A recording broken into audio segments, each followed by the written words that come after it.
안녕하세요. 박종훈 플러스입니다. 여러분, 이 경제 변수 중에서 가장 중요한 변수 중에 하나가 바로 금리, 돈값이죠. 근데 최근에 전 세계 금융시장에서 돈값, 이 금리의 모습이 심상치가 않습니다. 시장 금리가 자꾸 오르는 모습을 보여주고 있는데요. 이 장기 금리의 대표격인 미국 국채 10년물 같은 경우에는 이 무려 4.2% 안팎을 오르내리고 있습니다. 최근 한 달여 동안 계속 오르는 모양새거든요. 이 더 놀라운 건 단기 금리가 정말 끝없이 오르고 있는데 미국 국채 3개월물 같은 경우는 5.5%에 육박하면서 2000년 이후에 23년 만에 최고치입니다. 그야말로 21세기의 금리의 역사를 새로 쓰고 있다 해도 과언이 아닌 그런 상황인데, 사실 이 말씀을 이 박종훈 플러스에서는 예전부터 한번 드렸어요. 이 지난해부터 올해 하반기에 이 고금리 현상, 이 경고를 좀 드렸었는데, 그동안 금리 하락만 출창 기대해왔던 정부라든가 또는 증권사, 그런 일부의 국가나 아니면 증권사들에게는 예상 밖의 충격적인 고금리가 될 수도 있습니다. 이렇게 예상하지 못했던 경제 주체가 많다. 그럼 어떻게 되죠? 그게 바로 충격인 거죠. 그래서 파장을 갖고 올 수 있을 가능성이 굉장히 커지는데, 물론 고금리가 호재다, 이런 주장도 있습니다. 금리가 미국에서 높았을 때 주가가 좋았다는 거죠. 근데 이건 원인과 결과가 거꾸로 된 겁니다. 경제가 좋았을 때 금리가 높았던 적이 많고, 그러다 보니까 고금리일 때 이 주가가 좋았던 적이 있었던 건 사실이지만, 그건 원인이 경기가 좋아서고요. 지금처럼 고금리 현상이 일어난 가장 큰 이유가 물가가 급등해서다. 이런 경우에는 이 불안과 함께 올 수도 있기 때문에 고금리 자체는 결코 호재가 아닙니다. 고금리가 왔던 시기, 요걸 묘하게 해석을 하게 되면 오판을 할 수도 있기 때문에 지금의 고금리를 정확하게 진단하는 게 더욱더 중요하죠. 자, 근데 이 시장 금리를 얘기하기 전에 먼저 기준금리 얘기를 좀 해볼까 합니다. 기준금리는 이 각 나라마다 다르게 정하긴 하지만 일반적으로 초단기 금리가 많거든요. 나라에 따라 하루짜리, 일주일짜리를 기준금리로 정합니다. 그리고 이 기준금리를 통해서 전체 시장금리를 들었다 놨다 하는 그런 정책을 쓰는 거죠. 자, 그런데 미국과 한국의 기준금리가 정말 역대급으로 벌어졌습니다. 무려 2%포인트나 차이가 나게 됐죠. 자, 근데 이거 정말 괜찮은 걸까요? 이게 여기서 진짜 큰 문제가 있는데, 보통 이렇게 금리 차이가 벌어진 날 아니면 요 단기간만 보고 금융시장 괜찮네. 이번에는 금리 격차가 벌어져도 이번엔 한국 경제가 튼튼해서 문제가 없다. 그런 것 같아 라고 이렇게 초단기 현상만 보고 이번에는 괜찮다, 이번엔 다르다, 이런 주장을 하거든요. 자, 근데 이건 금리의 속성, 금융시장의 속성을 완전히 오판한 잘못된 해석이고 잘못된 낙관론이 될 수 있습니다. 왜냐하면 기준금리라는 건 어디까지나 초단기 금리입니다. 이것만 보고 자금이 움직이는 건 아닙니다. 진짜로 자금이 움직이는 건 시장금리도 굉장히 중요한데, 1년 만기, 10년 만기 이런 국채금리가 어떻게 되는지, 회사채 금리가 어떻게 되는지 이걸 보고 움직이는 거죠.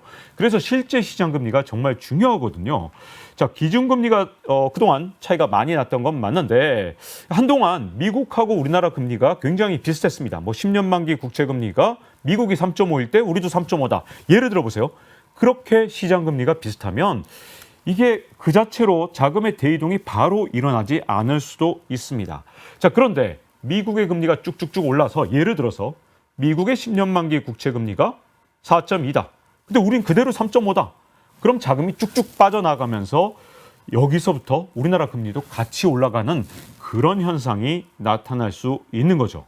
자, 이게 첫 번째, 기준금리가 아주 초단기적으로 움직이지 않는다는 거, 요걸 말씀드려야 되고, 두 번째, 역대급 금리 차에도 불구하고 우리나라 국채 시장 또 회사채 시장에 돈이 자꾸 들어오는 현상이 나타나니까 일시적으로 이걸 또 긍정적인 신호로 보면서 이번엔 다르다.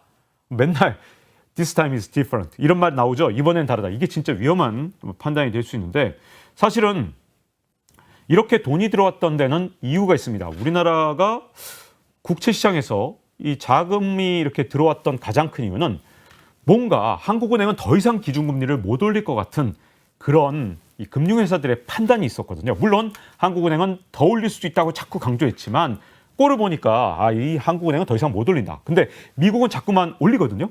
그러면 이 자산을 배분할 때 이 금리가 높으냐 낮으냐뿐만 아니라 한국은 이제 더 이상 못 올리는 것 같고 미국은 계속 올려?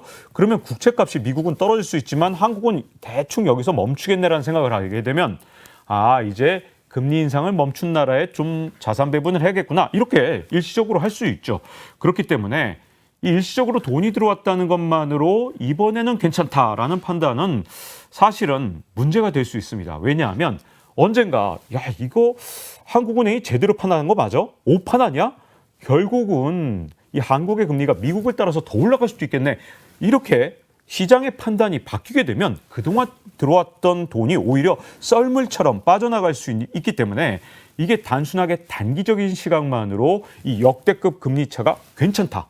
이렇게 판단하기는 어렵습니다. 그리고 이 자금 배분, 금융회사가 자금을 배분하는 데는 상당한 시간이 걸립니다.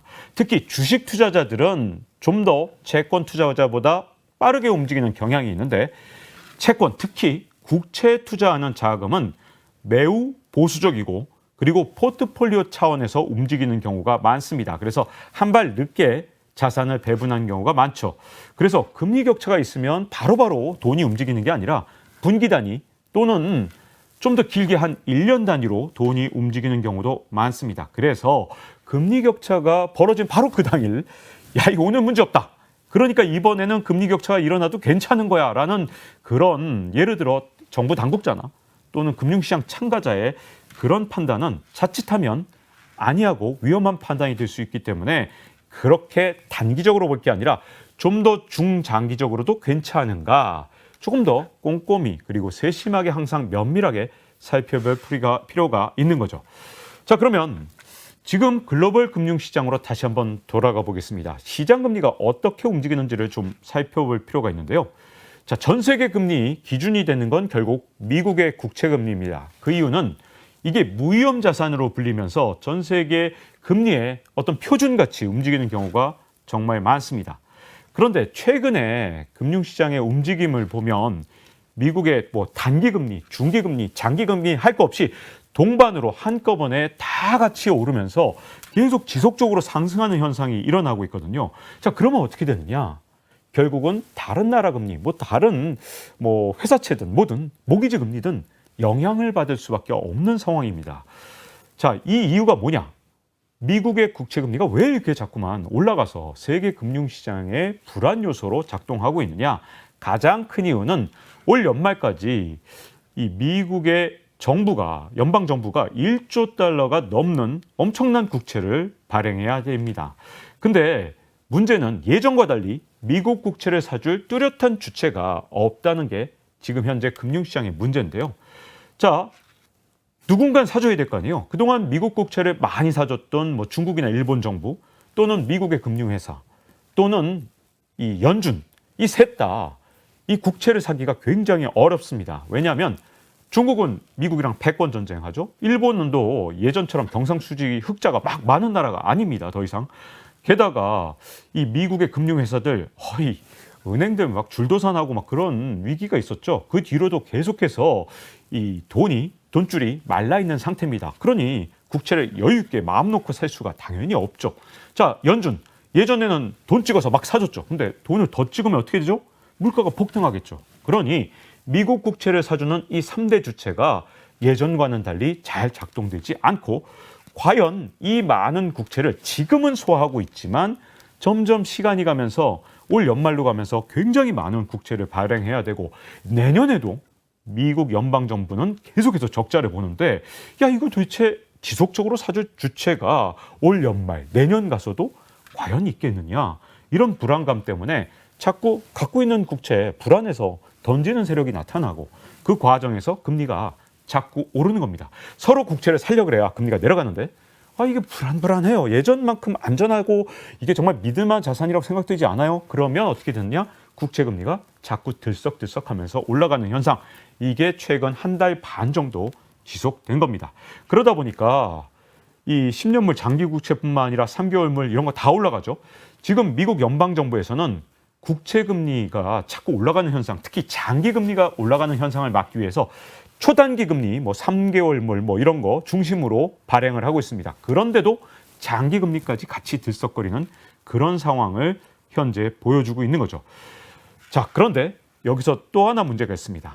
금리가 이렇게 시장 금리가 높아지면 또 이게 바로 실물 경제나 금융 시장에 충격을 주는 게 아니라 시차를 두고 충격을 줍니다. 보통 1년 정도는 걸리거든요. 그 이유가 있습니다. 왜냐하면 충격이 자꾸 누적되는데, 예를 들어 볼게요.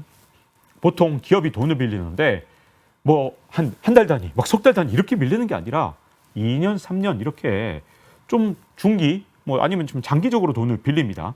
이제 그런 기업들이 예를 들어서 예전에 2020년, 21년에 싼 금리로 한 연리 2%로 이렇게 막 빌려놨어요. 근데 막 지금 시중에서 돈을 빌리려고 그러면 막 7% 이런 겁니다. 근데 아직도 싸게 빌려놓은 돈들이 꽤 많아요. 근데 이 시간이 가면서 자꾸 이 빚을 갚거나 또는 다시 빚을 내야 되는, 즉 롤오버 기간이 돌아옵니다. 근데 보통 한 3년 정도 이렇게 빌려놓은 기업들 입장에서 고금리가 지속된 지 한 1년 정도면 대충 참을만 하거든요, 아직은. 근데 이게 2년 되고 3년 되고 하면 어떻게 돼요? 만기를 맞이하는 돈들이 자꾸만 늘어나면서 이게 자꾸 고금리로 롤오버, 즉 새로 돈을 빌릴 때는 예전에는 2%였는데 이제 돈을 빌리면 막 7% 이렇게 되니까 점점 더 이 빚을 상환하거나 아니면 이자를 갚기가 어려운 빚으로 갈아타게 됩니다. 자, 많은 기업들 또는 미국에서 상업용 여러 가지 부동산 대출 이런 게 언제 많이 일어났느냐? 2020년, 2021년 이럴 때 막 돈이 막 넘쳐나던 시대니까 미국이든 한국이든 뭐 전 세계 선진국 중심으로 다 2020년, 21년에 돈을 엄청나게 빌려놨습니다. 요게 한 3년 되면 롤오버를 해야 되니까 언제냐? 23년 말부터 한 24년에 롤오버를 해야 되는 경우가 많습니다. 그래서 이게 언제부터 문제가 되느냐? 고금리 상태에서 빠르게 금리가 낮아지면 문제가 없는데 올 연말 내년까지 금리가 계속 높으면 이때부터 기업들은 점점 이 싸게 조달한 이런 자금을 비싼 자금으로 이렇게 바꿔 나가야 됩니다. 그래서 지금 올 연말 정도가 되면 우리나라 기업들도 이제 빌린 돈의 한 거의 절반 가까이가 비싼 자금으로 바뀌게 되고 내년이 되면 훨씬 더 많은 돈이 비싼 자금으로 바뀌게 됩니다. 그래서 진짜 본격적인 충격이 오는 시기를 연말 그리고 내년 정도로 보는 경우가 정말 많은 거죠. 그래서 특히 금리가 곧 낮아지겠지라고 그리고 또 낮아질 거라고 자꾸 당국이나 아니면 여러 금융 전문가들이 계속해서 지금 주입을 해왔단 말이죠. 아, 이렇게 뭐 이제 불경기가 오잖아? 그러면 금리 낮아져. 뭐 이렇게 고금리라는 게 아주 특이한 일시적 현상이야. 자꾸만 이렇게 믿었던 경제 주체가 많으면 많을수록 당장은 이게 뭐 금융시장에 훈풍을 주지만 문제는 그게 나중에 쌓이고 쌓이면 연말 내년이 조금 더 문제가 될 수 있기 때문이죠. 그래서 지금처럼 금리가 높은 게 이 높다는 것만이 문제가 아니라 얼마나 오래 지속되느냐가 정말 중요하고요. 이게 내년 6월 뭐 아니면 3분기까지 계속 될 거냐 아니면 대충 1분기까지 고금리가 끝날 것이냐에 따라 우리와 또 전 세계 금융시장의 미래가 달려있는 겁니다. 자, 여기에다가 또 다른 문제가 하나 있는데 지금 장단기 금리차 역전 현상이 일어났고 또 그 격차가 진짜 역대급으로 크다는 거예요. 지금 3개월물하고 10년물 미국 국채를 보면 그 금리 격차가 무려 1.3%포인트나 납니다. 근데 이게 격차가 큰 것도 문제지만 또 하나는 이 격차, 이 역전 현상이 일어난 기간이 누적되면 누적될수록 금융시장에 주는 악영향의 크기가 달라집니다. 왜냐하면 이 미국의 금융회사들은 아주 철저하게 어떻게 하냐면 이 단기로 싼 자금을 빌려서 이걸 장기로 비싸게 빌려주면서 돈을 벌어왔는데 단기 금리가 이렇게 높아지고 장기 금리가 낮아지면 어떻게 되느냐? 미국의 금융회사들은 역마진 현상에 시달리게 됩니다. 그러니까 미국의 금융회사들의 자금 사정이 좋아질 가능성이 별로 없는 거죠. 이 기간이 길어지면 길어질수록 이 역마진 현상이 길어지는 거니까 미국의 금융회사들 상황은 더 악화될 수밖에 없습니다. 그래서 장단기 금리 이 역전 현상이 얼마나 오래 지속되느냐도 앞으로 관건이 될 수밖에 없습니다. 자, 그러면 이렇게 미국의 금리가 올라가면 다른 나라 금리는 대체로 미국하고 함께 같이 올라가는 게 정상입니다. 시장에 맡기면 그렇게 돼요. 대표적인 게 영국이죠. 영국 같은 경우는 국채금리가 이미 이 10년 만기 금리를 기준으로 해서 4.6에서 4.7을 오르내리고 있습니다. 이 사실 영국의 국채금리는 지난해 여러분들 혹시 기억하실지 모르겠는데 트러스 전 영국 총리가 금융시장에서 영국 국채 쇼크를 만들었던 그때 금리보다 조금 더 높은 상황 또는 그때 금리 수준 이렇게 갔습니다. 사실 미국의 금리가 오르니까 당연히 영국 금리가 그에 맞춰서 오르는 게 어떻게 보면 시장의 원리상 맞는 건데요. 근데 아시아 국가들은 당국이 아주 철저하게 금융시장에 개입을 해서 억지로 금리를 찍어 누르고 있습니다. 대표적으로 중국과 한국, 일본이 이 대표적인 사례라고 할 수 있죠. 자, 근데 일종의 이것도 시장 왜곡인데 아니 미국 국채 금리는 무위험 자산이라고 불리는데 아니 미국 국채 금리보다 뭐 중국이나 한국의 금리가 더 낮게 유지되는 게 이게 정상적이냐? 그렇게 정상이라고 할 수 없죠. 일본 같은 경우는 좀 다릅니다. 일본은 이 엔화가 국제 통화이기 때문에 일본의 상황은 굉장히 다르죠. 더군다나 일본은 엄청난 자금이 해외로 투자되어 있어서 일본이라는 나라가 갖고 있는 여러 가지 국제 금융에서의 역할이 다르기 때문에 같이 놓고 볼 수는 없습니다. 근데 중국이나 한국은 사실상 시장의 왜곡을 일으키고 있다 해도 과언이 아닌데 이 시장의 왜곡을 일으키는 기간이 짧으면 그래도 괜찮아요. 근데 문제는 이게 점점 기간이 길어지게 되면 이게 문제가 될 수 있습니다. 자, 해외 글로벌 금융 회사들 입장에서 생각을 해보면 뭐 한미 간 또 미중 간의 금리 차가 난다 하더라도 당장 막 돈을 하루아침에 빼서 막 옮길 정도로 이렇게 포트폴리오를 급하게 조정하지 않습니다. 더군다나 향후 방향성을 보면서 움직이게 되는데요. 문제는 금리 격차가 장기화되고 심지어 이거 한국이 못 견디고 결국은 미국을 따라서 금리가 시장금리가 올라가겠는데 한국은행이 기준금리 안 올려도 이거 한국 시장금리 이거 못 견뎌 라는 판단을 언젠가 하게 되면 물론 그런 일이 안 생겼으면 좋겠지만 만약에 그런 생각이 오게 되면 그때 가서 포트폴리오를 재조정하게 됩니다. 근데 문제는 그 포트폴리오의 재조정 순간이 마치 금융회사들이 약속이나 한 듯이 아주 한순간에 한꺼번에 일어나게 됩니다. 이 외국 자본이 우리나라에서 빠져나갈 때 보면 항상 한꺼번에 빠져나가니까 이게 마치 외국 금융회사들 사이에 무슨 카르텔이라도 있는 것처럼 오판을 하는 경우가 정말 많거든요. 근데 이거는 대체로 카르텔의 문제가 아니라 금융회사들이 정말 철저하게 눈치를 봐가면서 손해를 보지 않게 해서 정말 기민하게 움직이기 때문에 시장에 대응하기 때문에 마치 카르텔처럼 한꺼번에 움직이는 것처럼 보이는데 사실은 어떻게 되는 거냐면 눈치 게임을 하는 겁니다. 그래서 한국 금융시장에서 아무도 돈을 안 빼면 뭐 괜찮아요. 근데 누군가가 굉장히 몸집이 큰데 누군가가 선제적으로 이거 한국 못 견뎌. 이렇게 미국 금리는 엄청 높은데 한국 금리 이렇게 낮은 상태로 못 견뎌라고 어떤 금융회사가 판단을 했어요. 그래서 선제적으로 돈을 빼요. 자, 그럼 먼저 빼나간 쪽은 이 금리가 괜찮았을 때 빼나가죠. 이 채권 가격이 높을 때 빼나가고 환율도 괜찮았을 때 빼가는데 이게 한 발 늦게 되면 어떻게 되느냐. 채권 가격도 폭락하고 우리나라 원화 가치도 폭락했을 때 빼나가야 되니까 눈치 게임을 엄청나게 합니다. 그래서 왜 한꺼번에 빠져나가느냐. 이 눈치 게임을 하다가 누구도 맨 마지막에 남아서 나만 손해보는 걸 막기 위해서 이렇게 마치 한꺼번에 빠져나가는 것처럼 보이게 된다는 겁니다. 그래서 이렇게 역대급 금리 격차가 벌어졌을 때는 우리 금융시장이 불안하다. 이렇게 보이지 않도록 굉장히 아주 세심하게 관리를 해야 되는 거죠. 그래서 지금의 금융시장의 상황, 역대급 금리차가 벌어진 상태에서 시간이 오래 가면 오래 갈수록 어떤 상황이냐? 마치 살얼음판하고 굉장히 비슷해집니다. 그래서 당장 문제가 아니라 이게 중기적, 장기적으로 계속해서 안정적으로 정책을 펴야 되는 거고 결코 트리거, 방아쇠가 당겨지지 않도록 최선을 다해야 되는 거죠. 근데 문제점은요. 지금 중국에서 위기론이 나오고 있다는 겁니다. 우리가 잘못하지 않아도 중국에 문제가 생기면 이게 동아시아 전체에서 포트폴리오 재조정을 하는 과정에서 우리도 그냥 유탄을 맞을 수가 있거든요. 자, 그런데 우리하고 중국은 다른 점이 있습니다. 중국 같은 경우는 방어벽을 엄청나게 철저하게 세워놨습니다. 중국은 언젠가는 미국이 패권 전쟁을 할 때 돈을 한꺼번에 빼나가면서 중국의 금융시장을 괴멸시키려고 할 수 있다.